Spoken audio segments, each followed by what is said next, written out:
obviously heading into the Citrus Bowl, we're really excited for the opportunity that we have to play University of Alabama. We understand the challenge that we have in front of us, and our guys got a great week of preparation and preparing for this opportunity.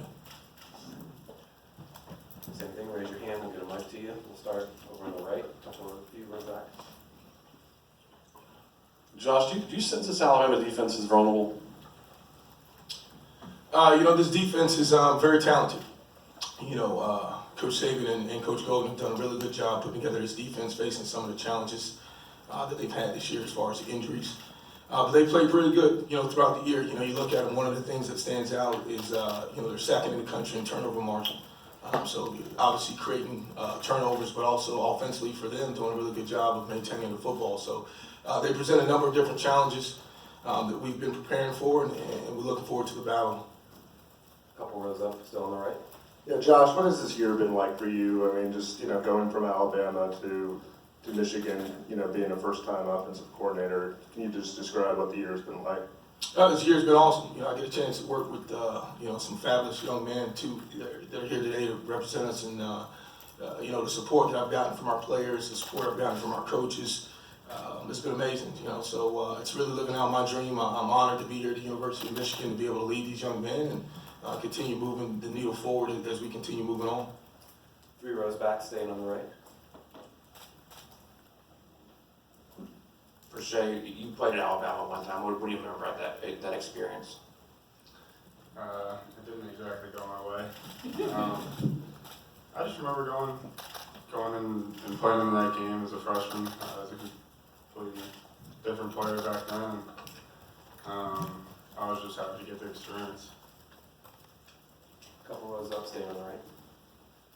Josh, what do you think down the stretch of this regular season clicked for this offense? When you look at the first 6 games, there's a lot of positives, there's some negatives in there, but when you look at the first 6 games, there was 13 turnovers, I want to say to believe, and so, that wouldn't put you in the top of the country at any category from that standpoint. And then you look at, our last 6, I want to say we were in the top 5 or 10 in the country as far as in turnovers at that standpoint. Not that you're ranking at that point, but we only had 3 turnovers from the last 6 games on. So when you're extending drives, you're not turning the football over, you're able to put points on the board and continue those drives. And so, and I think it's a credit to our players. They continue to put their head down, focus on their fundamentals, techniques, and details. And, they did an unbelievable job. Ultimately it comes down to, our guys, and you look at some of the big wins that we've had, and it's a tribute to those guys. They took those games over and really took ownership of it. Over on the left, 3 rows back. Alex Michael, advertiser. Josh, how much has your familiarity with the Alabama offense helped your defense? How much have you been kind of poking your head into that room a little bit and giving them some insight? Yeah, I think it always helps, obviously, going against us, but, they're different. We're different. Obviously there's a lot of similarities in what we do offensively. I think, I think they've done a really good job adapting and adjusting the offense from previously being there. They've got good players, they've got good coaches. Steve Sarkisian has done a really good job for them offensively, and so Coach Brown does an amazing job, in battling us, and that's one thing that's led us to get better. It's going against our defense each and every day. I think that's one of the things that really attributes to our success is we go against one of the best defenses in the country, and so Coach Brown's done a phenomenal job with our defensive unit, preparing them, but also preparing us for the challenges that we'll face. Stand on the left against the wall. AP Stud, WHEP, MNFM, Foley, Alabama. This is for Ben and Shea. Ben, who's the best defensive lineman from a rush standpoint? And then Shea, what's different about Alabama's pressure? I wouldn't put a name on that. I mean, they've got an outstanding defensive front. It's going to be one of the best that we've seen all year. Thankfully, just the way that the Big Ten worked out, we had some outstanding defensive ends, interior D linemen all year to help us get ready for this game. We've had our fair share of battles with different teams we played throughout the season. So we're really looking forward to the challenge the Alabama defensive front brings.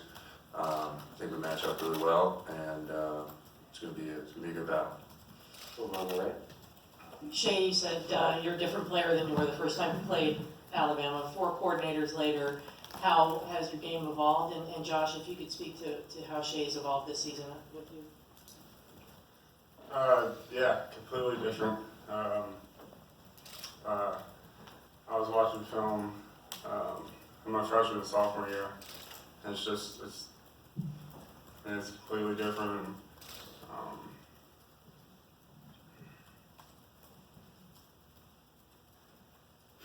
I'll go to battle with this guy any day of the week. This is Shea Patterson right here. And just to see, really to see his confidence, throughout the year continue to rise each and every week, his preparation, his performance.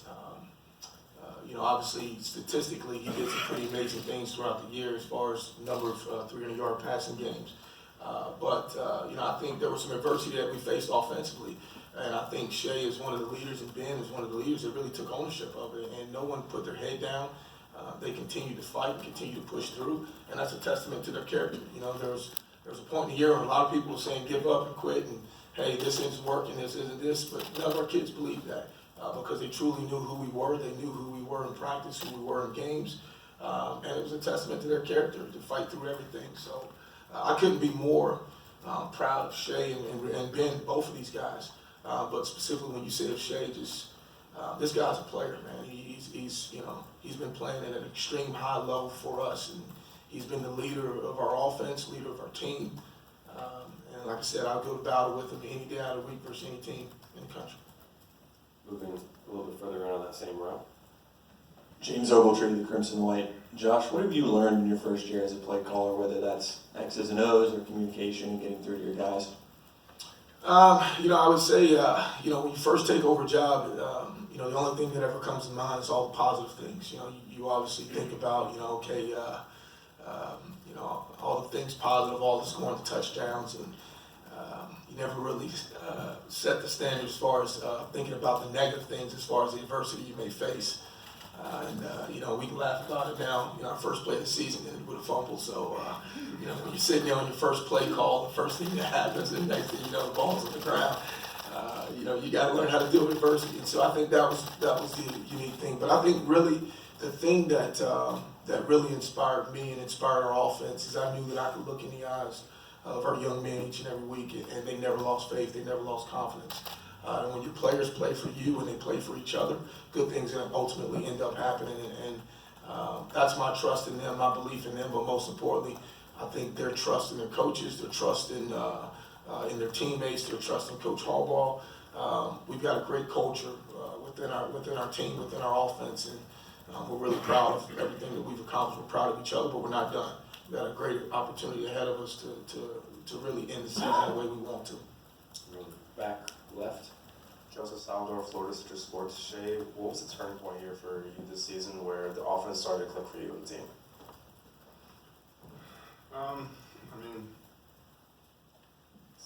Started playing anytime, new offense, and Coach Gattis had to come in and adjust to new players, and we had to learn new schemes, and there's gonna be some growing pains, and I know in the end, right now it's going really well. We're going to go over to the right through us. Tony Sakalas, BamaInsider.com. Coach, you worked with Devontae Smith last year. He had somewhat of a breakout year this year. Is that something you saw coming from him? Absolutely. Devontae Smith's a great player. He's a great young man. He's a student of the game. Constantly we spend time in the office, and I told people after the season last year, had he not got hurt and faced some of the injuries that he faced towards the end of the year, that a lot of people would have been talking about him as much as some of the other guys in the room. That's a very talented room of receivers. They're great young men, and just a lot of credit to those guys. I got so much respect for those guys. Devontae, Jerry, Henry, and I leave out guy, Jalen Waddle. Sorry, I just kind of forgetting the names real quick, thinking of my own guys. But they're all talented, very talented young men, but even better people. And so I think it's a testament to them and their character, and obviously their development. I think they've really kind of established themselves, and just got a tremendous amount of respect for those guys. Far right, second row. Josh, what's the greatest thing that you learned being an offensive coordinator versus a position coach? Is there something when you take that next step that you really kind of start to understand even more so regarding the offense? I'll tell you the thing that you really learn the most is, every play call, every play lives with you past that play. As a position coach, you can kind of go to bed at night, wake up the next morning after a game ready to move on. As a coordinator, you don't sleep at night, whether it's good or bad, you're always going back through processing every game, every call, and trying to evaluate how you can, put your kids in a better position, how you can put your team in a better position. So, that's a little bit from my mindset. I'm just, it kind of drives me crazy from that standpoint, in a good way, not in a negative way, but just the brain just never stops thinking, how you can help these young men and help put them in position to be successful. Just time for a couple more, same row on the right. Josh, with early signees like Ryan Zugemla, with early signees like Blake Corum, getting a few practices in with you guys last week, how beneficial is that for them, and what was your impressions of him during those practices? I think it was very beneficial from a team chemistry standpoint, just mixing those guys in, kind of getting them around some of their teammates and really kind of showing those guys how we practice and the culture that we have in practice. There wasn't a ton of work that they could do, obviously, as we were focused on our opponent coming up and moving along in our game preparations, but very, very pleased.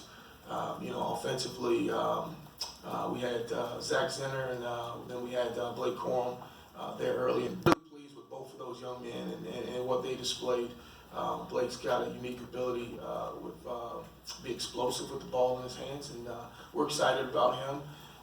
But we're going to welcome those guys back in January, and they're going to have to really get back to work. It's going to be a different setting. It's going to be a different team. It's going to be new opportunities and new challenges, and so we look forward to welcoming those guys on campus. But first and foremost, we gotta take care of the job that we've got at hand with this game. Final question, right center, Michael. For everyone up there, I know Nico Collins is a Birmingham guy. Has he talked at all about this game, meaning anything more to him, just being from Alabama? You don't need to talk about motivation for this game. I think all of our guys are excited. Any game. This is the most important game for us because it's our last game. It's our last game as a team for this 2019 year. This is our last game for our seniors. These young men that sit up here, that we want to make sure that we lead these guys out the right way. And so obviously there's going to be a chip on some guys' shoulders. Nico obviously as well, being from Birmingham, and obviously his familiarity with the program. But Nico stayed steady in his preparation. We haven't, the thing we don't want to do is make it different than any other approach that we've had all year long.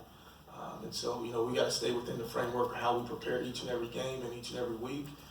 Continue to focus on the things we need to focus on and make sure that, we're as prepared as we can be for when we take the field.